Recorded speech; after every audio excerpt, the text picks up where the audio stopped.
Hello, friends. This is Pastor Ben Pierce, Fuquay-Varina Baptist Church, coming to you live from 301 Studios, and we're looking at who died and made you king as we take a look at the kings of Israel and the kings of Judah as well. Well, we're going to start a big one today.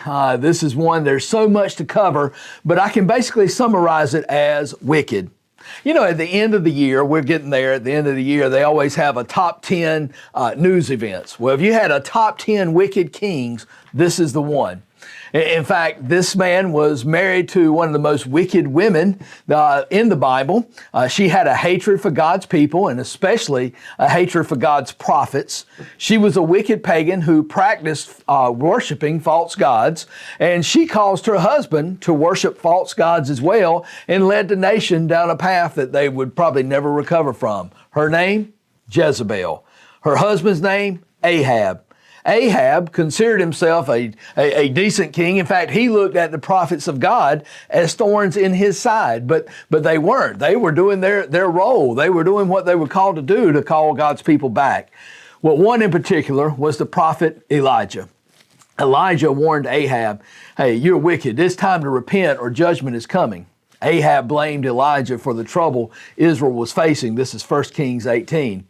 But Ahab's promotion of idolatry and how he had led the nation of Israel away from God caused a severe famine of 3.5 years. Can you imagine 3.5 years with no rain whatsoever?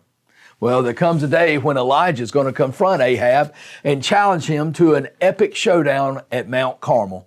Elijah versus Ahab's false prophets. Well, at that showdown, God proves that he is the real God. Elijah challenges the people. How long are you going to sit on the fence? It's time to make a decision. Is he God or is he not? And God proves himself faithful. All of Ahab's false prophets were killed on that day. Then there's another time when Ahab directly disobeyed a direct command of God.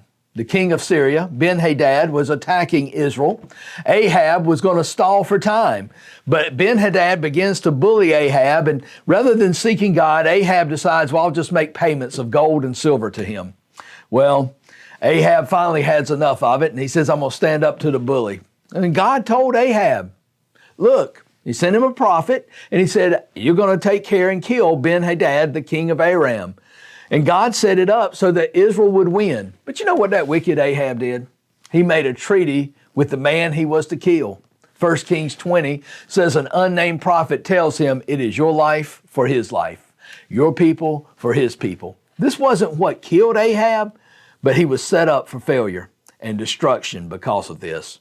A couple of lessons we can learn from King Ahab. The first one is this: disobedience costs dearly. Anytime you choose to disobey, it's going to cost you. Listen to God when he's trying to get your attention. I don't know if you're like me, if you have an older car, that warning light for the engine comes on.